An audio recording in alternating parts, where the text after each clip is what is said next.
If you're feeling overwhelmed by how much you have to get done, you're constantly playing catch up, and you're always anxious about your list of to-dos, this is going to be an episode that will be particularly helpful for you. Hello, my name is Kimberly Quinlan. I'm an anxiety specialist. I am the host of your Anxiety Toolkit podcast, and today we are going to do a deep dive into how you can manage your anxiety about time, about your schedule, about your daily habits, and hopefully you will leave here with some very tactical, strategic skills so that you can actually work to reduce your anxiety and get more done instead of stressing about your schedule and what you do have to get done and how you're constantly feeling behind. I'm so excited that you're here, and this is something I have had to work on myself, so let's do this together. So let's first talk about why time and schedule anxiety is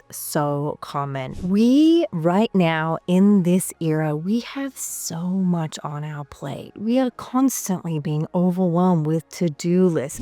I cannot get over just how much we're expected to get done in one day. Call the gardener, get the kids, make the calls to the pharmacy, pay the bills, get food. We're supposed to eat healthy. We're supposed to get exercise. We're supposed to do well in our job. We're supposed to have learned a language or, expanded our horizons and take care of family. It is so much. And if you feel overwhelmed and anxious about that, you are not alone. I am so with you. We have a constant pressure to do everything, not only just get it done, but to do it perfectly. You might even feel a pressure to manage your mental health alongside of this, which can make it particularly even more difficult because, again, there's only a certain amount of time in each. And so let's get into those 6 specific schedule habits that are making your anxiety worse, and so we can get to the bottom of it.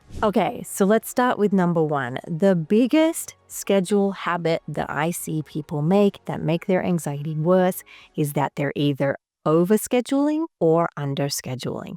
This is so important to first look at before we get to the other one. And what I mean by this is some of my clients report that they are meticulous about the schedule, that they feel like this internal pressure that they have to start things on time. They cannot be late under any conditions. They've crammed in every little thing they have to do. They've scheduled their daily activities down to the minute. And while I am a huge scheduler, I love to schedule, that model will only make anxiety happen because the truth of the matter is life does not care about the schedule. Things happen. Things don't go as beautifully as we would want them to. And when you've overscheduled, you're going to be incredibly anxious anytime things fall behind. Now, on the other end of the spectrum are those who completely underschedule. They're avoidant of schedule. They don't want to have to put things on a schedule because it creates anxiety for them, and therefore they avoid it, they procrastinate, they don't have a list, they don't manage their time, their to-do list at all. And while it may reduce some of their anxiety, it also contributes to anxiety as well. Because, again, people with anxiety tend to be highly intelligent folks. And when you're highly intelligent, you do need some structure. And I am going to say here, a lot of people who avoid scheduling because of that end up having more anxiety in the long term. So it's something we really have to look at here. Now, these two spectrums are going to create a lot of discomfort, and we're going to try to meet you in the middle somewhere. And we'll talk about that later on in the episode when we get to some strategies that might be really, really helpful for you. Okay, so let's talk about the second schedule habit that people engage in that make anxiety worse. And this one is so important. And it is that you are not scheduling time for pleasure and rest. When I researched time management, I did so much research on how to manage my time better, how to have less anxiety, how to get a system that works. One of the things that very few people talked about was the importance of scheduling pleasure. Most of them in our very, corporate America environment talked about you've got to get going, you've got to get the first thing done, you've got to get the hardest thing done first. And I agree with all of that. But if you have not first scheduled sleep and some hobby, pleasure, fun time, you are going to burn out. You're going to be unhappy. You're more prone to be depressed, more prone to be anxious. And so when I created the Time Management for Optimum Mental Health course, which is a course we have over at cbtschool.com, I talked about the importance of first scheduling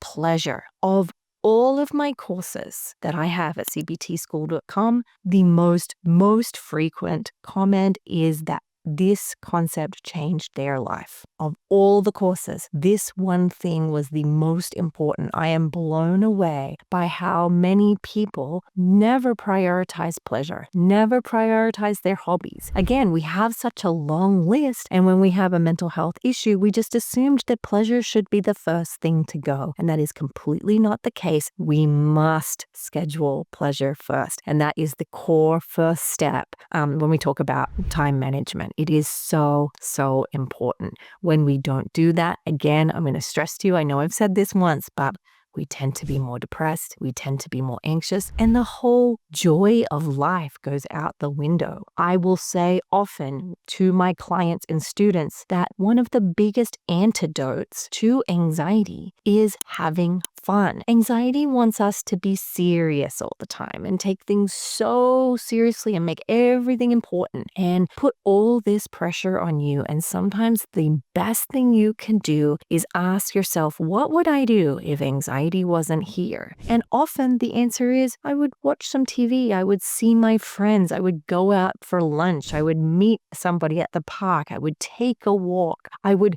sleep and rest. I would have downtime where I actually allowed that rest to happen. So this is so important. The third thing that we do in our schedule that cause anxiety is we treat all tasks as if they're equally important and that they're very serious. Now, this one was the hardest for me when I had to work through this. There was a period of time when I was working so hard, I had no pleasure in my life. And every task I did from the minute I woke up to the minute I went to sleep felt like it was so urgent and so important, and the grip was so tight. Now, what was interesting is I identified that I was engaging in some workaholic behaviors. And I attended our Workaholics Anonymous meeting, and they brought up this idea of adrenalizing. And this concept blew my mind. Now, adrenalizing is an act where you are generating a lot of energy, but you're doing it in sort of a frantic way. You're like, everything is very important, urgent, and you have no patience at all, and you have to get it done fast, and it should happen now, and you're almost a little bit aggressive and angry, and you're like banging on this typewriter, on the keyboard, and you're sort of moving very fast. And that act of adrenalizing, that act of moving fast and bang, getting through the schedule without any mindfulness, literally is creating adrenaline in your body. And when you have adrenaline in your body, your brain and your body is going to assume there's danger, and it's going to start to create a nervous system of anxiety and panic and exhaustion. So when I am catching myself adrenalizing, I know now to catch and say, okay, wait, you're rushing, you're gripping, you're being aggressive in your body language as you go through the day. How can we slow this down?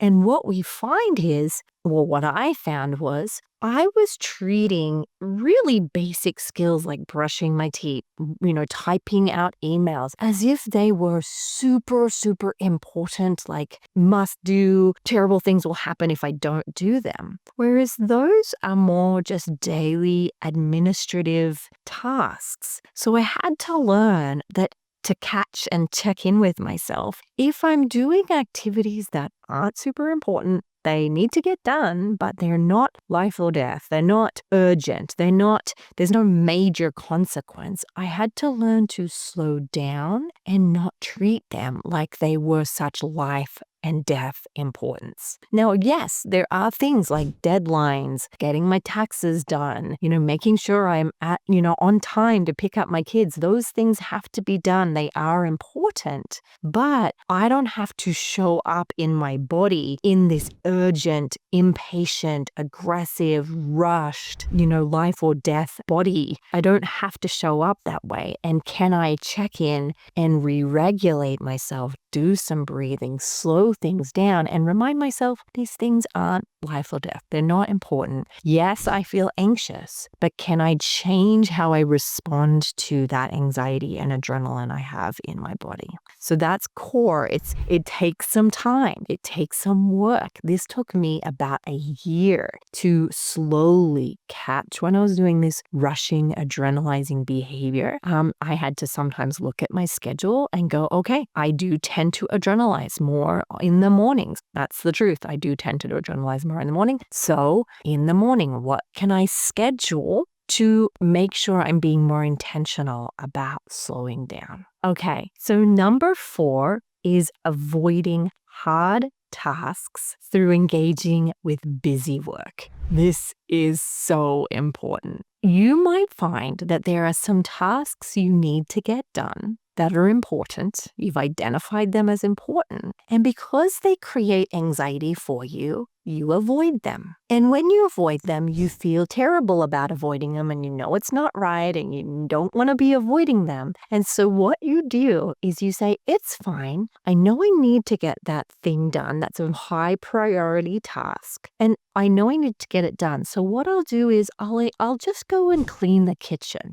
That's a thing I also need to do. And so you go and start cleaning the kitchen because you want to feel like you're being proactive and productive. But you don't want to feel guilty for not doing that important thing. So you go and clean the kitchen. Once you clean the kitchen, you notice the trash needs to get taken out. So you take that out too. And then you finish taking out the trash and you still are thinking, I really need to get that one task done. But no, I'm not feeling ready yet. And so I'm going to engage in some other busy work, maybe tidying a drawer or, things that feel like you're being busy, but you're actually not getting the tasks done. I personally have had times where I've spent the whole day feeling productive, feeling like I was getting things done, but really I just spent the day doing the 1 or 2 level importance things. And at the end of the day, feeling anxious, feeling angry at myself because I spent the whole day doing busy work instead of actually getting the thing done that pushes the needle forward. I cannot tell you how many times I have done this. It has been one of the biggest sources of anxiety in my work.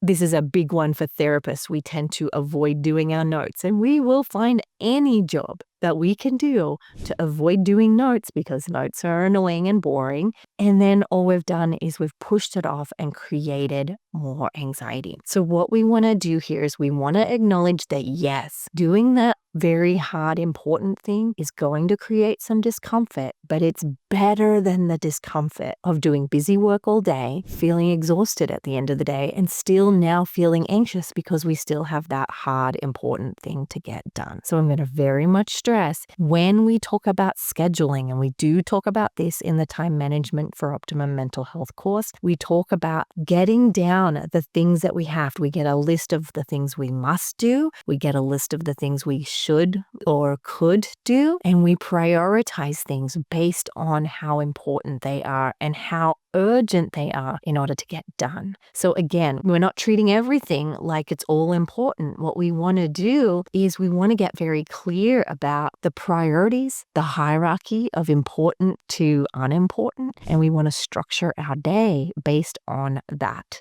sort of understanding or hierarchy that we've created. Okay. Number 5, the number 5 scheduling habit that causes us to have more anxiety is that we say yes to too many things. And usually we do this because we're afraid of letting people down or afraid of them judging us. Now, if you have anxiety or a mental health struggle, and if you are in treatment for that or you're trying to overcome that and get better at managing that, you are going to have to learn how to say no. You are going to have to learn how to not people please, because saying yes to them might be saying no to me, and I have to not do that anymore. I have to prioritize myself. I matter. My needs matter. My mental health matters. My rest matters. My sanity matters. And so it's very, very important that you get very intentional about what you say yes to. There was a period of time, I'll tell you a story, where I was so burnt out and I was so unwell. And a lot of that was to do with the fact that I was trying to do too much and I had said yes to too many people. And I actually made this little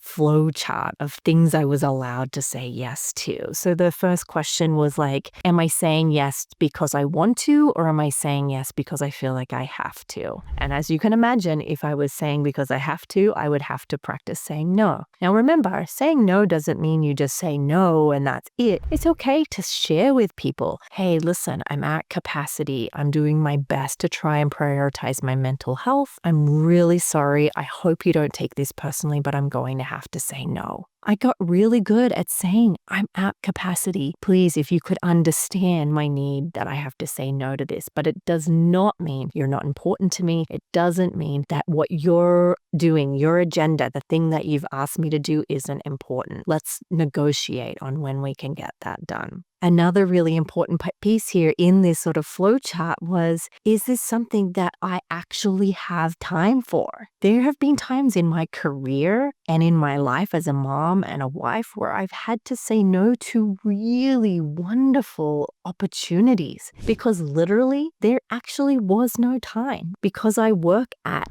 scheduling every day. I look at my schedule every single day. I'm very, very, very intentional about it. I am a massive advocate for doing very mindful and intentional scheduling. When I look at the calendar, I have to be honest, there is actually no time for this. Do not take on things if you literally have no time for it. That's sort of, again, if you're putting something on your plate that you actually don't have time for, you have to understand that it is an immediate onboarding of anxiety and stress onto your daily life that you cannot afford. That is not healthy for you. We have to protect your needs at all costs. So that's so important to get really good at saying, I'm so sorry, I'm at capacity, I'm going to have to say no. All right, we're on to number 6. And this one is so important. And I think we have all fallen into this trap way too many times. Now, the 6th scheduling habit that causes us to have more anxiety is that we use time to measure our worth. We do things and we put things into our day thinking that if we do it, we'll be more worthy as human beings. If I can just get this thing done, then I'll feel good about myself. And yes, I feel good about myself when I get things done too. But at the end of the day, you want to make sure that the things on your schedule aren't things that you're doing so that you can feel like you're worthy of joy, pleasure, treats, love, accolades. You have to remember here that you are worthy whether you get the things done or not. When I got sick in 2018, I had to wipe my schedule. And it was the biggest hit to my self-esteem. And that is when I realized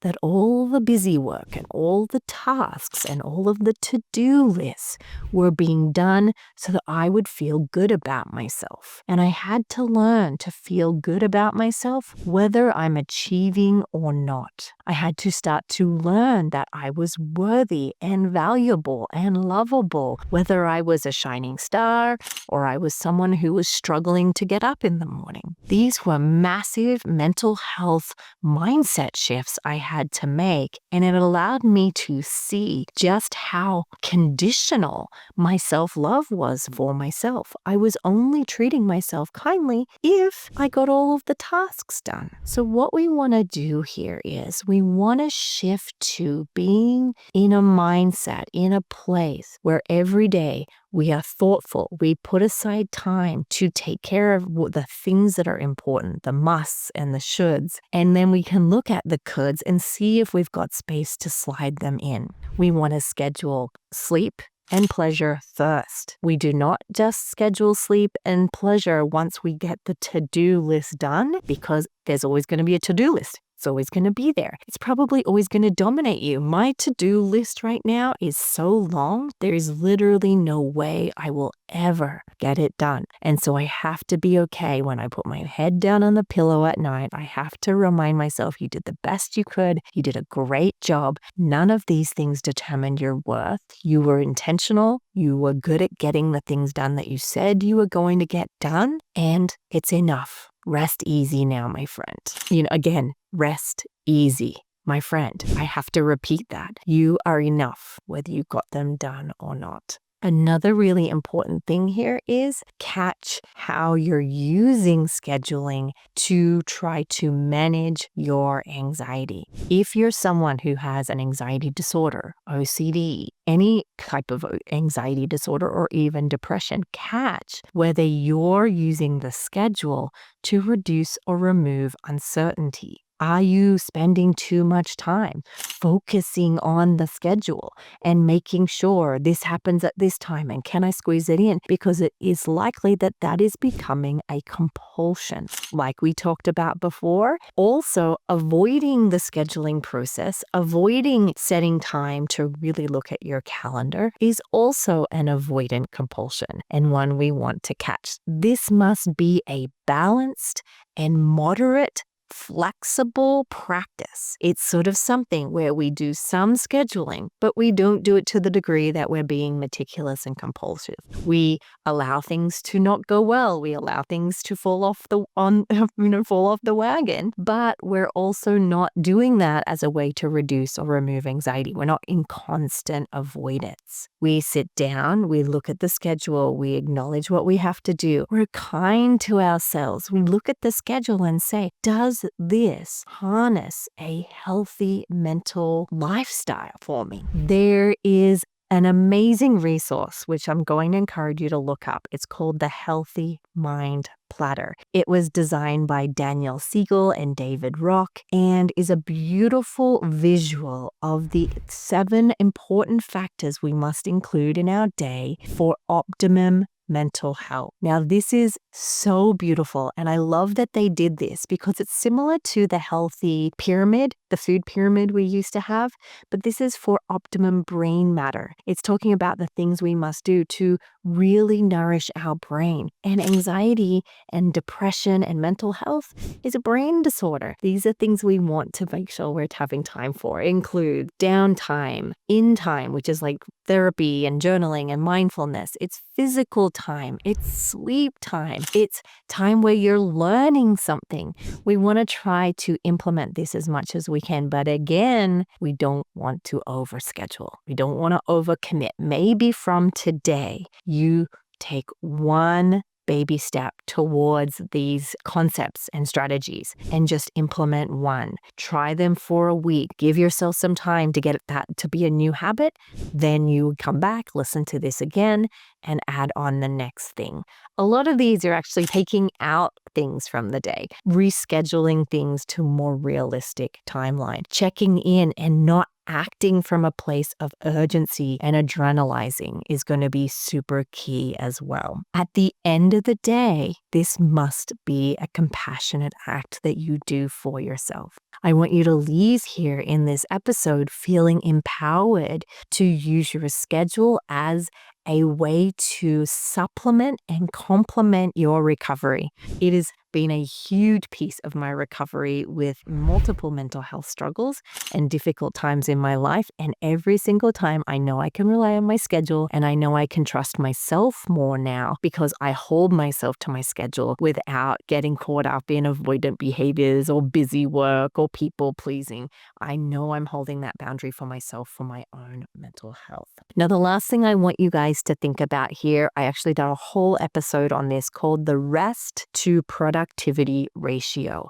You want to make sure that there is a rest productivity ratio that suits you. And that's going to be different for every single person. There are weeks when I'm not feeling well, where my rest to productivity ratio are more even, right? They're more like 1-to-1 and that I have to rest more. There will be seasons in my life where I'm feeling medically and mentally well, and maybe I can push a little harder with productivity, but I want you to be flexible in this. What is somebody else's rest to productivity ratio is not yours. We are not here to compare. There's no right way to do it. They might be in a season where they are really in a high productivity period of their life. It's okay if that's not you. It's okay if you need to slow down a little bit and take time to rest and recover and get your therapy homework done and practice your mindfulness skills and connect with fellow human beings who are going through the same similar things that you're going through. So there you have it. They are the 6